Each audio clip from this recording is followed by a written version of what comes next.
ಉಪಸ್ಥಿತರಿರುವಂಥ ಎಲ್ಲ ಗಣ್ಯರೇ ಹಾಗೂ ವೇದಿಕೆ ಮುಂಭಾಗದಂಥ ಎಲ್ಲ ಅಕ್ಕ ತಂಗಿಯರೇ, ಅಣ್ಣ ತಮ್ಮಂದಿಯರೇ ಹಾಗೂ ಮಕ್ಕಳೇ ಹಾಗೂ ಎಲ್ಲ ಮಾಧ್ಯಮ ಸ್ನೇಹಿತರು,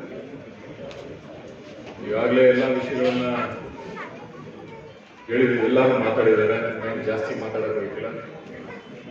ಮೊದಲನೇದಾಗಿ ಏನು ನೂತನ ಮಂಡ್ಯ ತಾಲೂಕು ಮಹಿಳಾ ರಂಗಮಸ್ಥಳ ಸಂಘ ಉದ್ಘಾಟನೆ ಪ್ರಯುಕ್ತ SLC ಮತ್ತು PUC ಮಕ್ಕಳಿಗೆ ನಾವೆಲ್ಲ ಪ್ರತಿಭಾ ಪುರಸ್ಕಾರ ಮೂಲಕ ಈ ಸಂಘಟನೆ ನಾವು ಈ ಸಂಘನ ಉದ್ಘಾಟನೆ ಮಾಡ್ತಿದ್ವಿ. ಅದು ಖುಷಿಯಾದ ವಿಷಯ.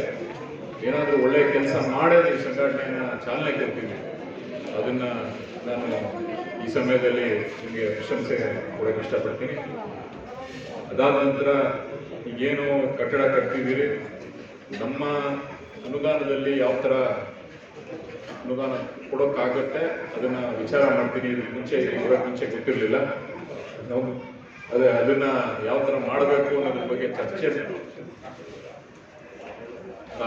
ಚರ್ಚೆ ಮಾಡಿ ಯಾರು ಇರ್ತಾರೆ ಅವ್ರ ಜೊತೆ ಮಾತಾಡಿ ನಾನು ಅನುದಾನ ವೈಯಕ್ತಿಕವಾಗಿ ಏನ್ ಮಾಡ್ಬೇಕಾಗಲ್ಲ ಮಾತಾಡಿ ಕೊಡೋಕ್ಕಾಗಿಲ್ಲ. ಈಗ ನಮ್ಮ ಕ್ಷೇತ್ರಕ್ಕೆ ಸೇರ್ಕೊಳ್ದಿರೋದ್ರಿಂದ ಇದು ಸಮಸ್ಯೆ ಇದೆ. ಅದನ್ನ ಯಾವ ತರ ಮಾಡಬೇಕು ಅನ್ನೋದ್ರ ಬಗ್ಗೆ ಚರ್ಚೆ ಮಾಡಿ ಮಾತಾಡ್ತೀನಿ.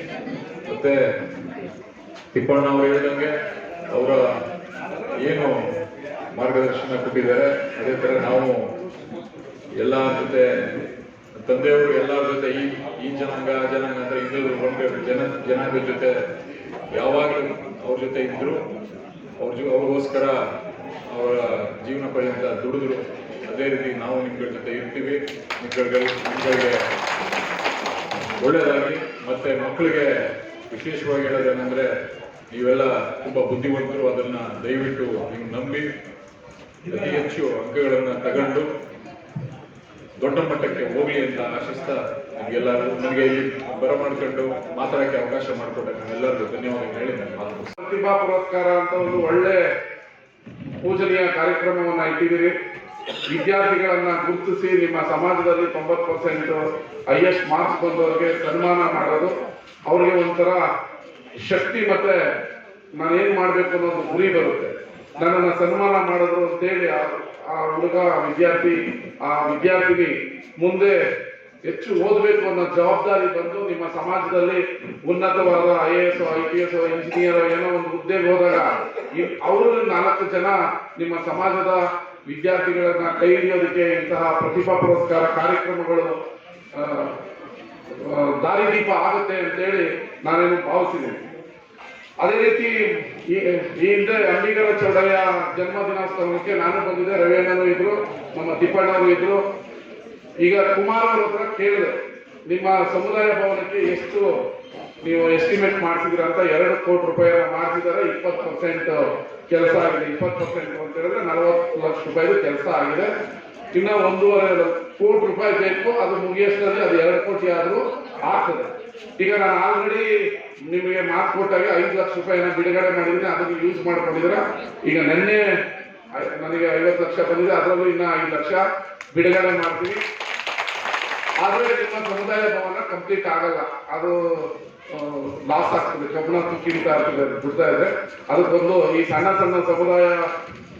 ಸಮುದಾಯಗಳನ್ನ ಮೇಲಕ್ಕೆ ತಗೊಂಡ್ಬರ್ಬೇಕಾದ್ರೆ ಈ ಸಮುದಾಯ ಭವನಗಳು ಇರಬೇಕು. ನಿಮ್ಮ ಮದುವೆ ಮುಗಿ ಮತ್ತಿತರ ಈ ಕಾರ್ಯಕ್ರಮವನ್ನು ನಿಮ್ಮದೇ ಸಮುದಾಯ ಭವನಗಳು ಮಾಡಬೇಕಾದ್ರೆ ಅದನ್ನ ಕಂಪ್ಲೀಟ್ ಮಾಡಬೇಕು. ಅದಕ್ಕೆ ಇನ್ನ 10 ಲಕ್ಷ ರೂಪಾಯಿನ ಕೊಡ್ತೀನಿ. ಮೇಲು ಜನಾಂಗದಕ್ಕಾದ್ರೆ ಬೇರೆ ಯಾವುದೋ ರೀತಿಯ ಬರುತ್ತೆ, ಅದಕ್ಕೆ ಹೆಂಗ ಆಗುತ್ತೆ. ನನ್ನಿಂದ ನನ್ನ ಅನುದಾನದಲ್ಲಿ 20 ಲಕ್ಷ ಕೊಡ್ತೀನಿ. ಸ್ವಂತ ದುಡ್ಡು ನಿಮ್ಮ ಇನಾಗ್ರೇಷನ್ ಟೈಮಲ್ಲಿ ನಿಮ್ಮ ಇನಾಗ್ರೇಷನ್ ಖರ್ಚು ಬೇಕಾಗುತ್ತೆ. 1 ಲಕ್ಷ ರೂಪಾಯಿನ ಕೊಡ್ತೀನಿ. ಈಗ ತಿಪ್ಪಣ್ಣವ್ರು 10 ಲಕ್ಷ ಕೊಡ್ತೀನಿ ಅಂತ ಹೇಳಿದ್ರೆ ರವಿಯಣ್ಣ 10 ಲಕ್ಷ ಆದ್ರೂ ಇನ್ನ 1 ಕೋಟಿ ಶಾರ್ಟೇಜ್ ಬರುತ್ತೆ. ಅದಕ್ಕೆ ಮುಖ್ಯಮಂತ್ರಿಗಳು ವಿಶೇಷ ಅನುದಾನ ಹೋದ್ಸರಿ 25 ಕೋಟಿ ಕೊಟ್ಟಾಗ ಹಾಕ್ಬೇಕಾಗಿತ್ತು. ನೆಕ್ಸ್ಟ್ ಇನ್ನ 25 ಕೋಟಿ ಕೊಟ್ಟಾಗ ನಿಮ್ದನ್ನ ಕಂಪ್ಲೀಟ್ ಮಾಡಿ ಇನಾಗ್ರೇಷನ್ ಮಾಡೋಣ. ಯಾಕಂದ್ರೆ ಅರ್ಧ ಇಟ್ಕೊಂಡಿದ್ರೆ ಉಪಯೋಗ ಆಗಲ್ಲ. ಈಗ ನನ್ನ ಕ್ಷೇತ್ರದಲ್ಲಿ ಯಾವ್ಯಾವ ಸಮುದಾಯ ಭವನಗಳು 20 ವರ್ಷ, 30 ವರ್ಷ, 40 ವರ್ಷದಿಂದ ನಿಂತಿದೆ. ಮೊನ್ನೆ ಅಲ್ಲೇಗೆರೆ ಸಮುದಾಯ ಭವನಕ್ಕೆ ಒಂದೇ ಸರಿ 25 ಲಕ್ಷ ಆಗ್ತದೆ. ನಾನು ಹೇಳಿದೆ 5 ಲಕ್ಷ ಎಲ್ಲ ಕೇಳ್ಕೊಂಡಿರ್ಬೇಡಿ. ಇದನ್ನು ಮುಗಿಸಿದ ತಕ್ಷಣ ಇನ್ನೊಂದು ಊರ್ದು ಮಾಡೋಣ, ಇಲ್ಲಾಂದ್ರೆ ಎಲ್ಲ ಅರ್ಧಂಬರ್ಧ ಆಗ್ತದೆ ಅಂತ ಹೇಳಿ ನಿಮ್ಮ ಸಮುದಾಯ ಭವನ ಮುಖ್ಯಮಂತ್ರಿಗಳು ನನಗೆ ವಿಶೇಷ ಅನುದಾನ ಇನ್ನೊಂದು 25 ಕೋಟಿ ಬಿಡುಗಡೆ ಮಾಡ್ತೀನಿ ಅಂತ ಹೇಳಿದ್ರೆ ಬಿಟ್ಟಾಗ ಒಂದು ಲಂಸಮ್ ಅಮೌಂಟ್ ಹಾಕಿ ಅದನ್ನ ಇನಾಗ್ರೇಷನ್ಗೆ ನಿಮ್ಮ ಪ್ರಮೋದಣ್ಣ, ತಿಪ್ಪಣ್ಣ, ರವಿಯಣ್ಣ, ನಾನು, ದರ್ಶನ್ ಅವ್ರು ಬಂದು ಇನಾಗ್ರೇಷನ್ ಅನ್ನ ಮಾಡ್ತೀವಿ. ಇಲ್ಲ ಅಂತ ಹೇಳಿದ್ರೆ ಅದು ಆಗಲ್ಲ. ನಾನು ಇನ್ನೊಬ್ರು ಬರ್ತಾ ಇದ್ರೆ 5 ಲಕ್ಷ 10 ಲಕ್ಷ 5 ಲಕ್ಷ ಹಾಕಿದ್ರೆ ಅದು ಕೆಲಸ ಮುಗಿಯಲ್ಲ ಅಂತ ಹೇಳಿ ನಿಮ್ಮ ಸಮುದಾಯದ ಅಭಿವೃದ್ಧಿಗೆ ನಾವು ಇರ್ತೀವಿ. ನೀವೇ ಜಾಸ್ತಿ ಜನ ಇರುವಂತ ಕೋಣನಹಳ್ಳಿ ಕೆರೆ ನಾನು ಮೊನ್ನೆ ಭೇಟಿ ಕೊಟ್ಟ ಮೇಲೆ ಅದು ಆಲ್ರೆಡಿ ನಿಮಗೂ ಅದು ಬದಲಾವಣೆ ಆಗಿರೋದು ಗೊತ್ತಿದೆ. 10 ವರ್ಷದಿಂದ ಅದು ಜಂಗಲ್ ಕ್ಲೀನ್ ಮಾಡಿದಿಲ್ಲ, ನಾವು ಮೊನ್ನೆ ಮಾಡ್ತಿದೀವಿ. ಈಗ ಅದರಲ್ಲಿ ವಾಟರ್ ಸ್ಪೋರ್ಟ್ಸ್ ಅನ್ನ ಆರಂಭಿಸಬೇಕು ಅಂತ ಡಿಸೈಡ್ ಮಾಡಿದ್ವಿ. ಇನ್ನು 1 ತಿಂಗಳಲ್ಲಿ ಅದರ ತಜ್ಞರು ಬಂದು ಅಲ್ಲಿ ವಾಟರ್ ಸ್ಪೋರ್ಟ್ಸ್ ಆದ್ರೆ ನಿಮಗೆ ವಾಣಿಜ್ಯಿಕವಾಗಿ ಹೆಲ್ಪ್ ಆಗುತ್ತೆ. ನೀವು ಅಲ್ಲೊಂದು ಸಣ್ಣ ಅಂಗಡಿ ಇರ್ತಿರೋ, ಮೀನ್ ಮಾಡ್ತಿರೋ, ಇಲ್ಲ ಪಾರ್ಕಿಂಗ್ ತಗೋತಿರೋ, ಅದು ಗಂಗಾ ಮಾತಾಡ್ಸ್ರೆ ಅತಿ ಹೆಚ್ಚು ಇರುವಂತ ಕೋಣನಹಳ್ಳಿಗೆ 100% ಅದು ಹೆಲ್ಪ್ ಆಗ್ತದೆ ಅಂತ ನಾನು ಭಾವಿಸಿದೀನಿ. ಅದಕ್ಕೆ ಆ ಕೆರೆಗೆ 5 ಕೋಟಿ ರೂಪಾಯಿಯನ್ನ ನಾನು ಕಾವೇರಿ ನಿಗಮದಿಂದ ಆಲ್ರೆಡಿ ಬಿಡುಗಡೆ ಮಾಡಿದೀವಿ. ಟೆಂಡರ್ ಆದ್ರೆ ನಿಮ್ಮ ಕೆರೆ ಮಂಡ್ಯ ನಗರ ಅಲ್ಲ, ಬೆಂಗಳೂರಿನ ಪ್ರವಾಸಿಗರಿಗೂ ಅದು ಸೆಳೆಯುತ್ತೆ.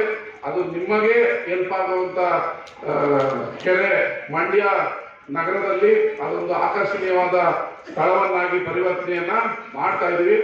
ಈಗ ಆಲ್ರೆಡಿ ನೀವು ಅಲ್ಲಿ ಓಡಾಡೋರು ಅಟ್ಲೀಸ್ಟ್ MLA ಅವರು ಬಂದೋದ್ಮೇಲೆ ಕ್ಲೀನ್ ಆಗಿದೆ ಅನ್ನೋದನ್ನ ಕಾಣ್ತಾ ಇದ್ರಿ. ಇವತ್ತು ಬೆಳಗ್ಗೆನೂ ವಾಟರ್ ಸ್ಪೋರ್ಟ್ಸ್ ಅವ್ರ ಹತ್ರ ಮಾತಾಡಿದ್ರೆ ಅವರು ಇನ್ನೊಂದು ವಾರದಲ್ಲಿ ಸ್ಪೋರ್ಟ್ಸ್ ಇಮಿಡಿಯೇಟ್ಲಿ ಸ್ಟಾರ್ಟ್ ಮಾಡೋಣ ಅಂತ ಹೇಳಿದರೆ ಕೋಣನಹಳ್ಳಿ ಕೆರೆ ಅಭಿವೃದ್ಧಿ ಆದರೆ ಗಂಗಾ ಮತ್ತು ಸಮುದಾಯಕ್ಕೆ ಅನುಕೂಲ ಆಗುತ್ತೆ ಅನ್ನೋದ್ರಲ್ಲಿ 2 ಮಾತಿಲ್ಲ ಅನ್ನೋದು ನನ್ನ ಅನಿಸಿಕೆ. ಮುಂದಿನ ಮಕ್ಕಳ ಭವಿಷ್ಯಕ್ಕೋಸ್ಕರ ದಯಮಾಡಿ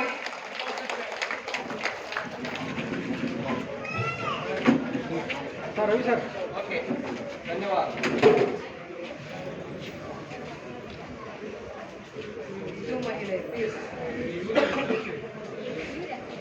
ರವೀಣ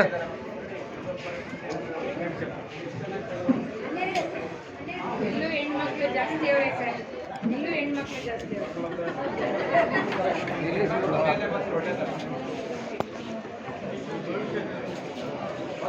ಒಂದು ಪ್ರತಿಭಾ ಪುರಸ್ಕಾರವನ್ನು ಸ್ವೀಕರಿಸಿದ ನಡಿ